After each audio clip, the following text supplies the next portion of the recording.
Hey guys, welcome back to the channel. Today we are doing one of our favorite signs that Dad and I have ever done together, and we're doing it for Joe Rogan.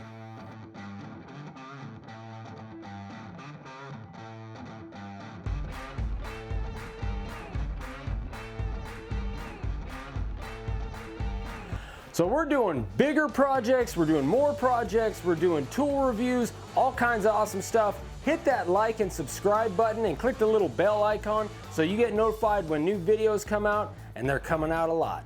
Here's the deal, guys. So we are headed to Texas next month to the Texas Woodworking Festival. We're super excited, and it's in Austin, Texas. We're big fans of Joe Rogan. We know he has a brand new comedy club down there. We're gonna take it over to the comedy club, see what happens. We don't have any pre-authorization to make this thing from Joe or anybody. We just thought we'd make something really cool, take it over there, and who knows, we'll see if he likes it, if he even gets a chance to see it. But anyway, we had a blast making it, so here we go. Dad got this piece of walnut from our buddy Andrew down at Reclaimed Secrets in Las Vegas, and he's got some great stuff. The only problem with this thing is there's a lot of really big and a lot of really small cracks in it. So we had to do a penetrating pour on this thing first to seal everything up. Now, that sealed up all the small stuff, but for the big stuff, we didn't want just clear in there. We used this green pigment with our super gloss epoxy, and we wanted all the big cracks to have green in it. That way, whatever we didn't carve would show, and it would give it a little bit of an accent. I think it turned out pretty cool. Once that dried, we had to surface it down to get back to bare wood. And these adjustable rails on our router sled really came in handy. I'll leave a link in the description below so you can check out how we did that. Even though this piece weighs like 400 pounds, we temporarily blocked it up to make sure that as we surfaced it, it didn't move around in the sled. Then we used our Amana surfacing bit, which is by far the best surfacing bit we've ever used, to get back down to bare wood so we could smooth it out and do our layout. By the way, I will leave a link in the description below. If you're in need of a surface bit, this is the one to get.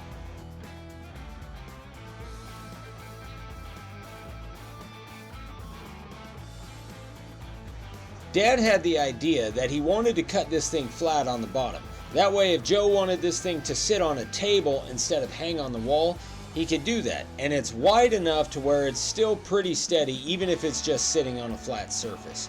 We used our flex circular saw, and man, this thing cut through it like butter. We had to make a cut on each side, but it worked out really well.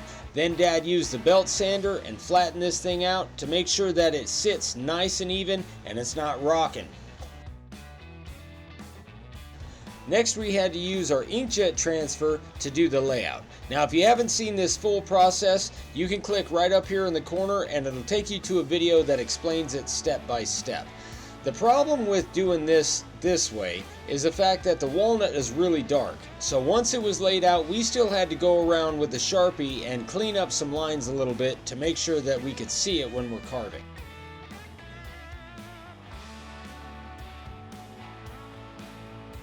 The first bit we used was the carving liner bit at 1/8 of an inch deep. Dad used this to make sure he got a good solid outline on all the wording. This is actually a really difficult piece to carve because the space in between the letters and in between the words is all really fine. The problem you end up with something like that is that it has to be separated enough to where it doesn't look bunched together, but the lines have to be wide enough that you can differentiate between each letter and each word. So, Dad used the carving liner to get everything done first with a really fine line. It was not easy, there was some frustration, but Dad knocked this one out of the park.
Once the fine detail work was done and Dad had his outline, he put the profile bit in at 3/16 of an inch deep. Now, the hard part about this is you want to stay as even as possible. If you're off just a little bit, then one letter might not be even with the other, and that's going to look really funky. So Dad took his time, he had a super steady hand, and he just widened these lines up perfect.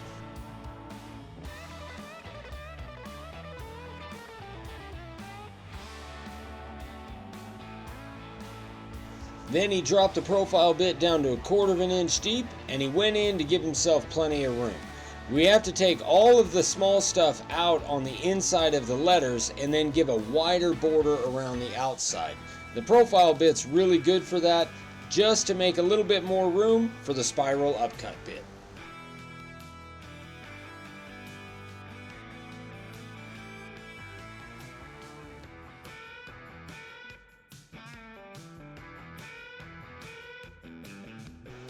Next we put in the 1/8 inch spiral upcut bit. Now this bit is designed to give a flat bottom in pretty tight spaces, which is exactly what we need here. The 1/4 inch bit would work great, but not in tight spaces like this. You really take a risk at nicking something.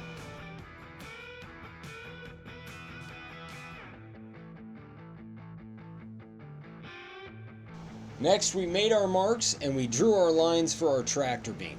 Now we wanted to do this first because where the tractor beam line goes is really important. We wanted to make sure that as we were using the large spiral upcut bit, we didn't go outside those lines. Then we put in the big spiral upcut bit, which is 1/4 inch, and we made a big fat line around the wording. That way when I go back and take out all that wood, I don't have to get close to the wording, which is good, because once that's chipped, we're in rough shape.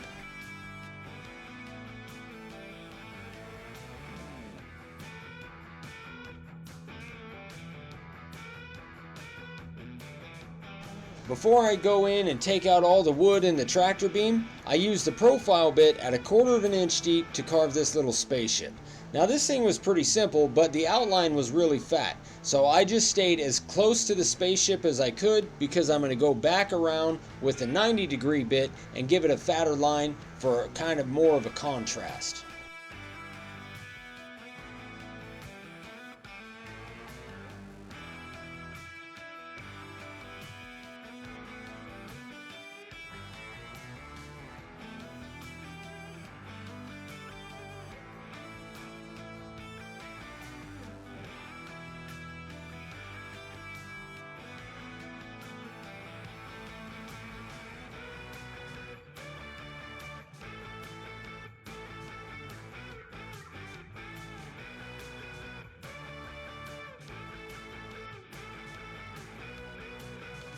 Something to remember when you're carving long straight lines like this is you always have more control when you're pulling the router towards you as opposed to pushing it away or going left to right. That really helps to keep a steadier line.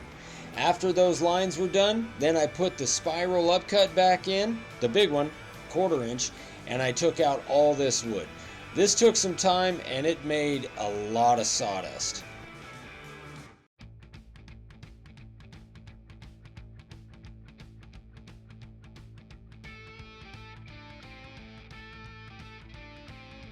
My first pass was at 1/4 of an inch. My second pass is going to be at 1/2 an inch. Now this is something that you guys don't see us use very often. In fact, I never use it.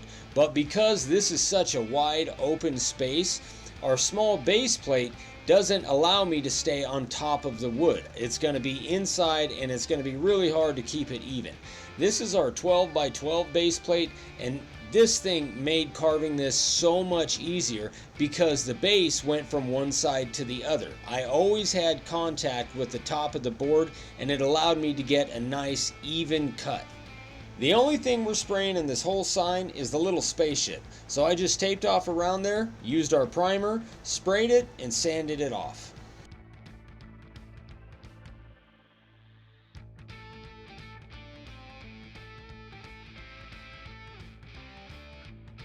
Here's where we are now, guys. We got all the carving done. We got the spaceship outlined in black. I think it looks terrific so far. We're super happy with it. The walnut was a little tricky, but we got through it. And now we just have a bunch of cracks left over inside and outside of the actual image of that beam. We got to fill these cracks so we get ready for our color pour. So we're going to mix sawdust and resin, make kind of a paste, and fill all these cracks up, and then we can move on to the color.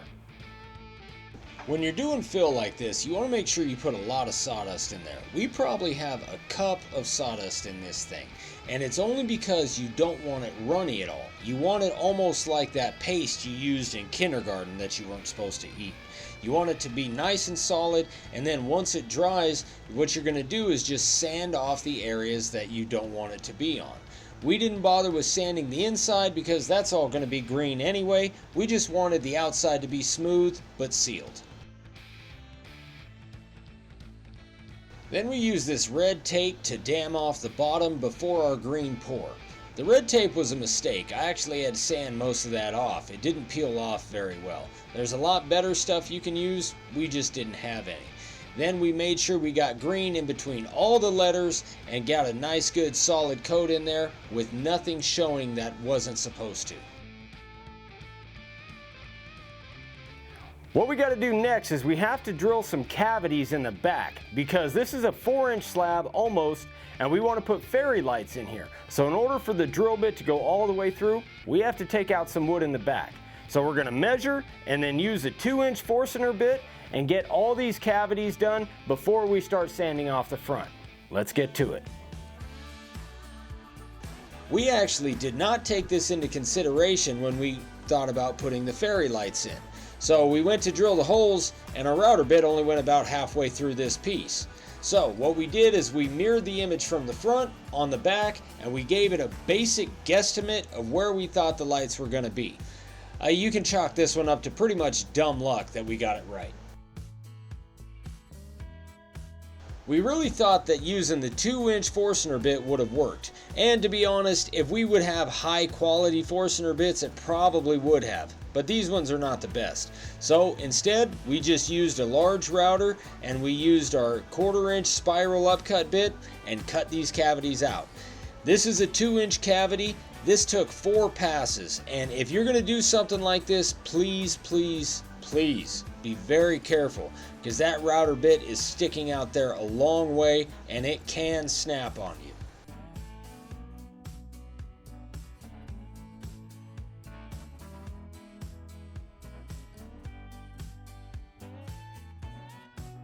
Then down the edge of the tractor beam, we measured every 2 inches and we drilled our holes.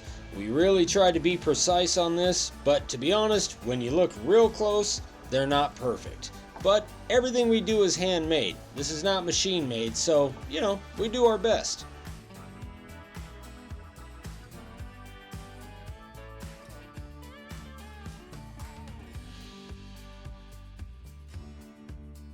Once our holes were drilled, we wanted all of the excess green epoxy off of the board, so we used 150 grit and gave it a light sand. We wanted to sand enough to remove everything, but we didn't want to gouge this thing. So then what we did is we used our one-shot paint and we painted the words in the spaceship. Now we made a mistake here. Before we painted, we should have put 2 or 3 coats of clear on this, and because we didn't, this paint soaked in.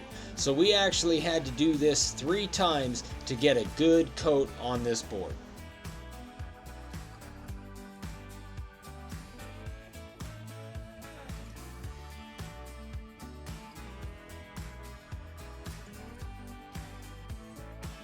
That little mark that Dad's using is at 2 inches. So basically what he's doing is he's folding these fairy lights in half and making 2-inch strands, so that way you can just put them in the hole and it gives it the right depth.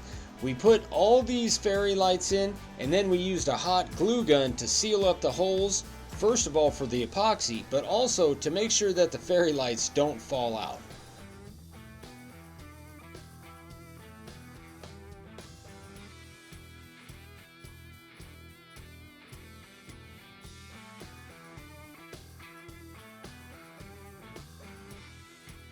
Once we got all our lights installed, it's finally time for the flood pour. Now we get to see what this whole thing is going to look like.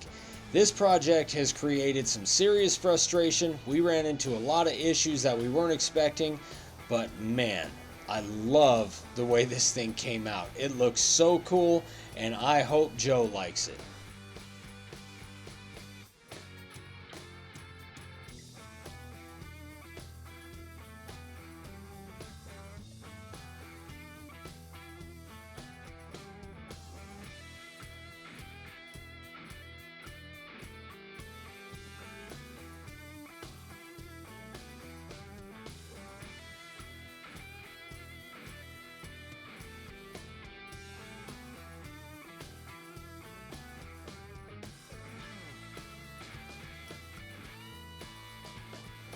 All right, guys, there it is. We had a blast making this thing. We had our issues, definitely had our issues we had to work through, but we just fought through them, and just couldn't be happier with the final result.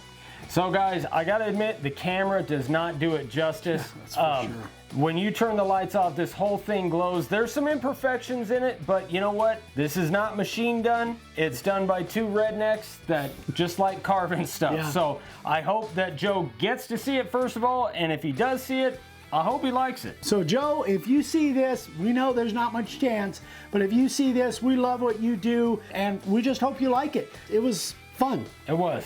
Yeah. All right, guys, so thank you guys so much for watching. As always, I'll leave a link in the description below for all the stuff we used. You can check out our website, makeawoodsign.com. So in a month or two, you can make something like this. All right, guys. We'll see you on the next one. Bye-bye. Bye.